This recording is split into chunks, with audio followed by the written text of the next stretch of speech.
8장에서 호세아는 이스라엘의 근본적인 문제, 바로 우상숭배를 지적하면서 하나님과 이스라엘의 관계에 깨어짐에 집중하고 있었죠. 본문 9장, 바로 오늘 저희가 함께 나눌 이 본문에서도 특히 에브라임이 계속해서 등장하는데, 이 에브라임은 이스라엘을 대표하는 지파로서 이스라엘과 동일한 선상에서 보셔도 될 것 같습니다. 오늘 특별히 하나님께서는 이스라엘을 지키는 파수꾼으로 비교하고 계시죠.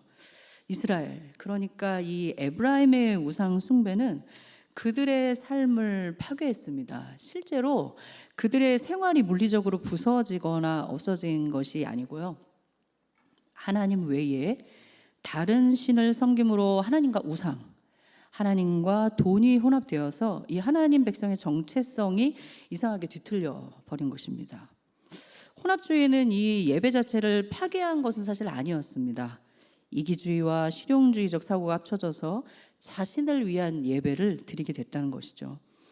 언약을 완전히 버리지 않았습니다. 그런데 그렇다고 해서 또 온전한 예배를 드린 것도 아니었습니다. 에브라임의 마음, 이스라엘의 마음은 항상 우상으로 흔들렸습니다. 그래서 하나님과 우상을 함께 섬겼습니다. 하나님께서는 이 대표적으로 이스라엘의 절기 예배가 이 우상 의식과 혼합됨을 지적하시는데, 이스라엘의 3대 절기는 유월절, 맥추절, 수장절입니다. 이 절기 모두는 애굽의 노예 생활을 벗어나게 하신 하나님께 감사하는 기쁨의 절기이기도 합니다.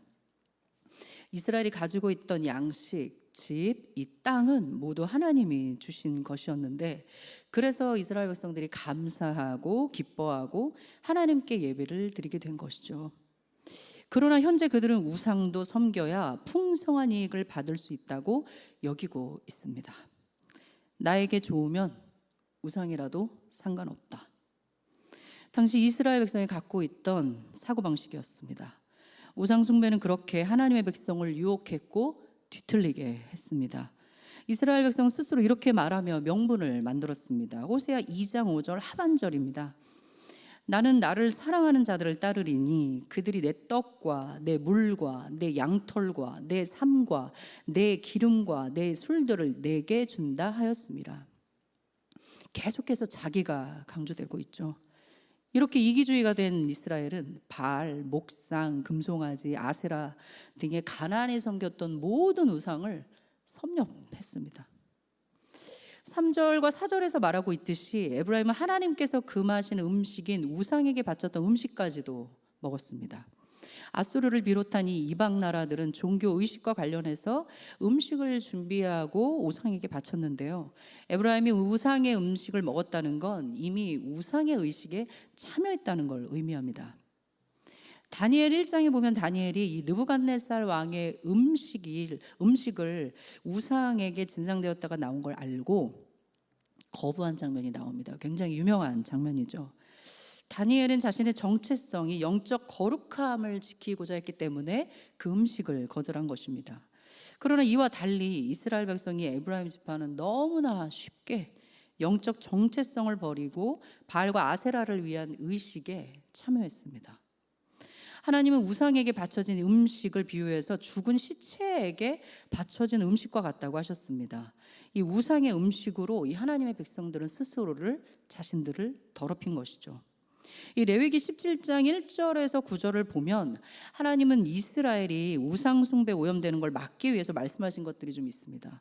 하나님께 드릴 희생 제물은 반드시 성막에서 잡도록 하셨는데, 그와 반대로 그 당시 가나안 사람들은 우상을 위한 제물을 광야에서 죽였습니다. 또한 이 가나안 백성들은 신과 생명을 공유하고 이 접신을 하는 의미에서 피채로 고기를 먹었습니다. 아예 동물의 피를 마시거나 피를 뿌려서 점을 치곤 했었습니다. 그래서 하나님은 신명기 12장에서 4번씩이나 피를 먹지 말고 물같이 땅에 쏟으라 라고 말씀하셨죠. 그리고 이 레위기 22장에서도 동물의 몸속에 피를 빼지 않고 먹는 고기는 다 부정하다고 말씀하셨습니다. 우상의식은 이방 민족의 생활 양식이기도 했죠. 이스라엘이 그들의 음식을 먹는다면 이스라엘 백성의 생활 전반에 우상이 스며들 것은 자명한 것이었습니다. 하나님의 우려대로 이스라엘은 하나님과 우상을 함께 섬기는 혼합주의 종교를 가지게 되었습니다. 선지자 호세아는 이러한 현상에 대해서 이스라엘을 지키는 파수꾼인 에브라임이 기브아의 시대와 같이 부패하게 되었다고 말합니다. 옛날 한글 성경에는 패괴하다라고 되어 있는데 이 패괴의 뜻은 배반을 뛰어넘는 이 반역의 행위를 가리킵니다. 이 패괴한 기브아의 시대는 성경에서 노아 홍수 이전 시대 혹은 사사기 시대라고 할 수 있습니다. 먼저 창세기 6장에 나타나는 이 노아 홍수 이전 시대는 사람의 마음과 생각, 계획이 항상 악했던 때입니다. 거룩하신 하나님이 도저히 이 죄악에 찌들어 버린 사람과 함께 하실 수 없었던 그때. 그리고 기브아의 시대는 사사기 19장에 나타난 때인데 베냐민에 속한 이 기브아에서 레위인의 첩이 능욕을 당하고 죽은 사건이 일어난 때 기억하실 겁니다. 담임 목사님이 사사기 강해하실 때 저희 성도님들이 충격을 받았다고 했던 그 본문에서 나왔던 그 성경은 그 시기를 이스라엘의 왕이 없어서 모두 자신의 소견대로 행하는 시대라고 말하고 있습니다. 이 기브아의 시대와 같이 패괴한 시대, 반역의 시대는 멀리 있는 것이 아니라 지금 우리의 시대에도 적용되는 통한의 시기라 할 수 있죠. 계속해서 하나님은 호세아를 통해 그 죄를 낱낱이 말씀하십니다. 에브라임은 스스로 우상에게 속하길 원했고 그들은 심지어 자신의 몸을 우상에게 바치는 것까지 나아갔습니다. 오늘 본문 10절 하반절에는 이렇게 말하고 있습니다. 그들이 바알브올에 가서 부끄러운 우상에게 몸을 들임으로 저희가 사랑하는 우상같이 가증하여 졌도다. 하나님은 그들에게 포도와 무화과 나무를 주셨습니다. 일상의 생활은 하나님이 주신 축복이었습니다. 그러나 그들은 돌이켜 자신의 욕심을 섬기기로 합니다. 욕심의 기준은 우상을 섬기는 주변의 이방 민족이었습니다. 그래서 우상을 찾아갔습니다. 성경에서는 그것을 우상에게 부속되었다라고 표현합니다. 이와 같은 표현은 민수기 25장에도 볼 수 있는데 이때는 점쟁이 발람의 꾀로 이스라엘 백성이 바알 종교의식에 참여한 사건이 일어났을 때였습니다. 이때를 가리켜 모세가 이렇게 말했습니다. 그 여자들이 자기 신들에게 제사할 때에 이스라엘 백성을 청하매 백성이 먹고 그들의 신들에게 절함으로 이스라엘이 바알브올에게 가담한지라 여호와께서 이스라엘에게 진노하시느니라.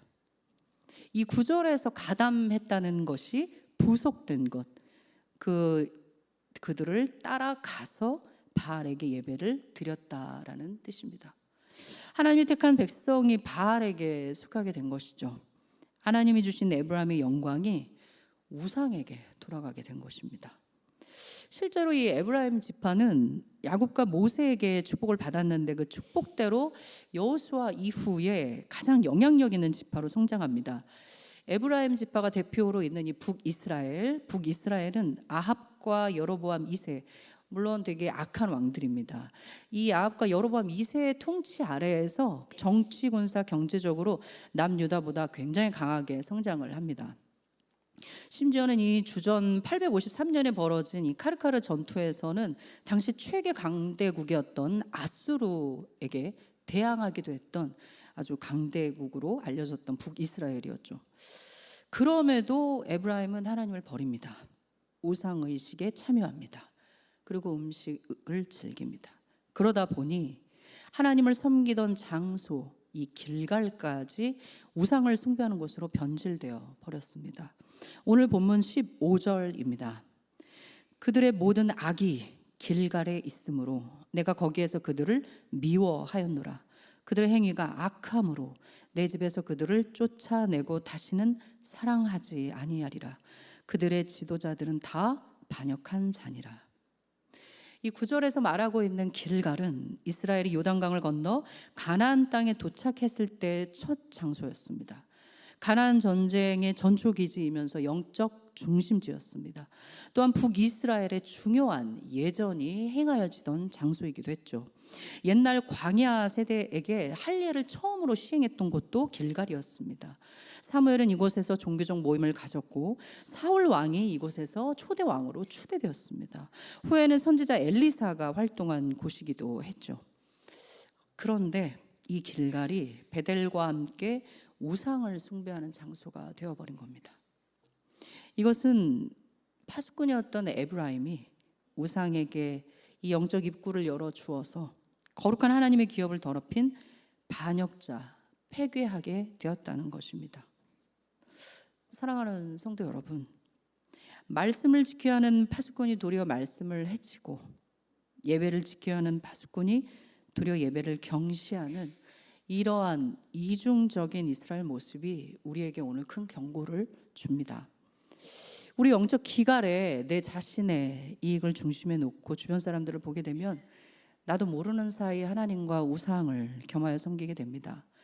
신앙과 교묘히 혼합되어져 버린 이 자기 중심성은 영혼 없이 그저 몸만 교회에 있도록 만듭니다. 예수님은 그러한 모습을 가리켜 외식이라고 꾸짖으셨습니다. 잔과 대접의 것은 깨끗이 될 수는 있지만 그 안에는 탐욕과 방탕으로 가득하게 되어 의와 인과 신을 버리게 되는 것입니다. 예전에 개구리 나라가 있었어요. 개구리 나라, 개구리 나라가 있었습니다. 굉장히 평화로웠습니다. 그런데 어느 날 이 개구리들이 하나님께 왕을 달라고 기도하는 것입니다. 하나님이 좀 기가 막히셨나 봐요. 그래서 도리어 물으셨어요. 너희는 충분히 평화로운데 왜 왕을 달라 하느냐? 개구리들이 하나님께 외쳤습니다. 우리는 눈에 보이는 멋진 왕이 필요해요. 왕을 주세요. 하나님이 멋지게 생긴 개구리 조각상을 개구리들에게 보내주셨습니다. 그러자 개구리들이 싫어했어요. 다른 왕을 요구했습니다. 하나님, 이건 우리 왕이 될 수 없어요. 살아서 움직이는 왕을 주세요. 하나님이 크고 멋진 물고기를 보내주셨습니다. 그래도 개구리들이 불만이었어요. 하나님, 이 왕은 물 안에만 있어요. 크고 거대한 왕을 주세요. 그러자 하나님이 황새를 보내주셨습니다. 드디어 개구리들이 만족해하며 소리쳤습니다. 우와, 저 긴 다리와 부리를 보세요. 드디어 우리의 왕이 오셨습니다. 그래서 개구리들이 너무너무 멋진 황새에게 마구마구 달려가기 시작했어요. 그런데 어떻게 됐겠습니까? 황새가 개구리들을 보자마자 잡아먹었죠. 예, 맞습니다. 황새가 보기에 개구리들은 너무 맛있는 식사였어요. 이솝우화에 나오는 이야기입니다. 조금은 좀 끔찍하기도 합니다. 어쩌면 이 개구리들의 모습이 우리일지도 모르겠습니다. 이 종교개혁자 칼빈은 이렇게 말하기도 했어요. 타락한 인간의 마음은 우상을 찍어내는 공장이다. 네, 그런 것 같습니다. 저도 제 자신을 돌아볼 때 그러합니다. 하나님보다 더 사랑하는 모든 것이 다 우상입니다. 파수꾼은 그 문을 지키면 인정받습니다. 우리는 모든 것을 다 할 필요가 없습니다. 그냥 우리 마음의 문을 파수하면 됩니다. 섬겨야 할 왕을 오롯이 섬기면 됩니다. 그 어떤 것도 하나님보다 우선인 것은 없습니다. 우리 성도님들이 오직 하나님만 섬기시는 충성스러운 파수꾼이 되셔서 주님 주신 기업을 정결한 믿음과 섬김으로 지키시기를 간절히 부탁드리겠습니다. 우리 다 같이 찬양하시고 기도하시겠습니다. 우리 찬양 나무엇과도 주님을 바꾸지 않으리 찬양하시겠습니다.